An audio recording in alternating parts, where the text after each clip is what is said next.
KY Partners. 안녕하세요. 검단 형사 전문 하연열 변호사입니다. 지난 영상들에 보내주신 뜨거운 관심 진심으로 감사드립니다. 오늘은 조금 특별하게 제가 수행했던 사건 2건을 나란히 여러분께 소개드리고자 합니다. 하나는 강간, 감금 혐의로 수사를 받게 되었지만 수사 단계에서 불송치로 마무리된 사건이고요. 또 하나는 강제추행으로 신고를 당했지만 재판까지 가지 않고 기소유예로 조기에 마무리된 사건입니다. 두 사건은 전략이 정반대였습니다. 한쪽은 끝까지 다퉜고 한쪽은 빠르게 인정하고 조기에 합의했습니다. 그런데 이 두 사건에는 딱 하나 공통점이 있었습니다. 바로 변호인을 얼마나 빨리 선임해서 정확하게 사건 진행 방향을 잡았느냐 하는 것입니다. 오늘 영상을 끝까지 보시면 왜 성범죄 사건에서 초기 대응이 결과를 좌우하게 되는지 그 이유를 확실하게 아실 수 있게 될 겁니다.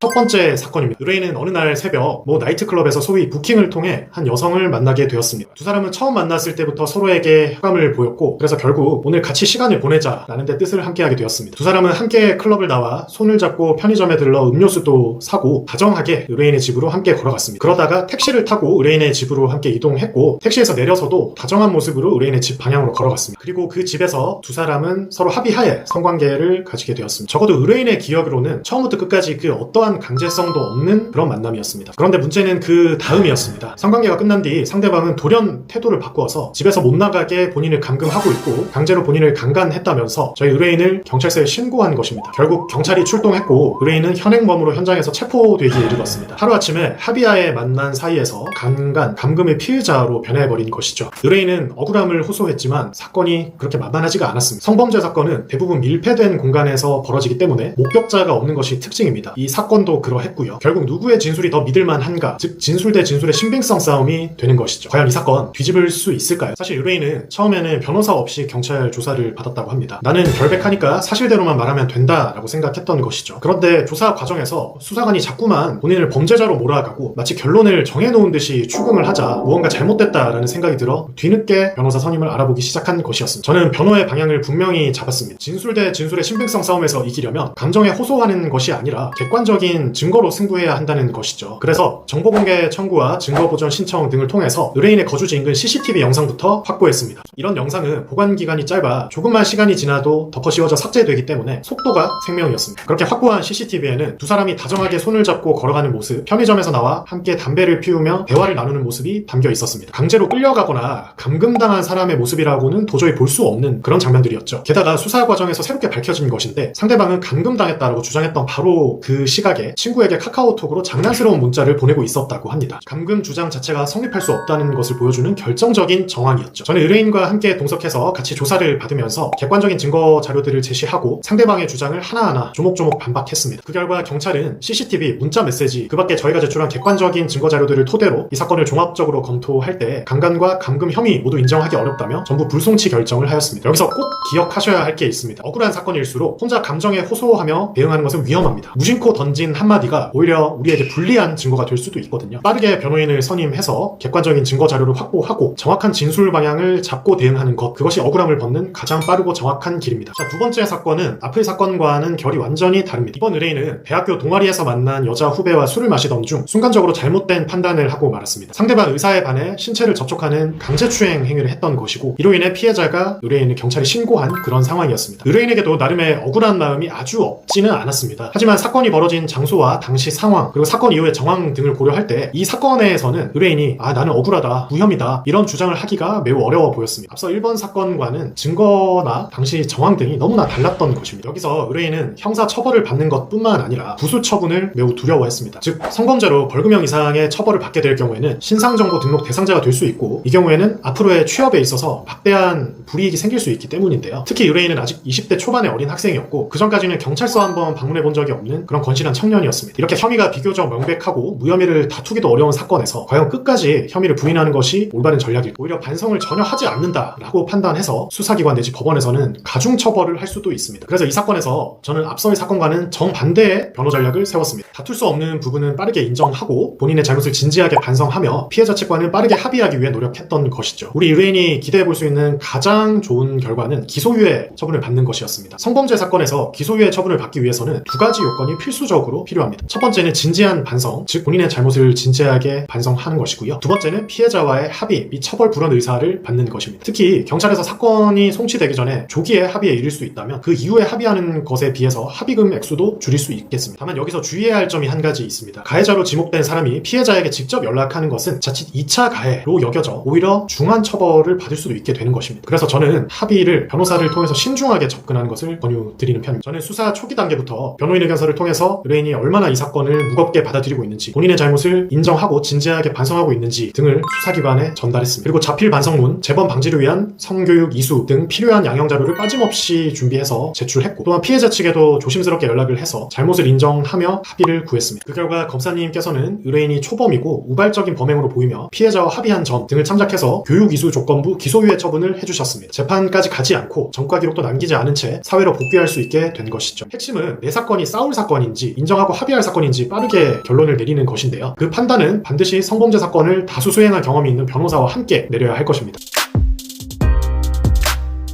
오늘 두 사건을 함께 보셨습니다. 한 사건은 끝까지 다퉈 불송치 결정을 받아냈고, 한 사건은 빠르게 잘못을 인정하고 합의해서 기소유예 처분을 받아냈습니다. 전략은 정반대였지만 좋은 결과를 만들어낸 비결은 똑같았습니다. 바로 변호인을 빠르게 선임해서 사건의 진행 방향을 정확하게 잡았다는 것입니다. 혼자서 억울함만 호소하다가는, 내지는 나는 잘못이 없으니 당당하게 임하면 될 거야 라고 안일하게 대응하다가는 CCTV 같은 핵심 증거를 보존할 시간도, 그리고 합의를 할 시간도 놓치게 될 수 있습니다. 성범죄 사건은 초기 대응이 결과를 가릅니다. 즉 경찰의 연락을 받은 지금 이 순간이 바로 골든타임이라는 것이죠. 억울한 누명을 썼든 순간의 잘못으로 공경에 처했든 지금 바로 성범죄 사건을 다수 경험한 형사 전문 변호사와 상담하시기 바랍니다.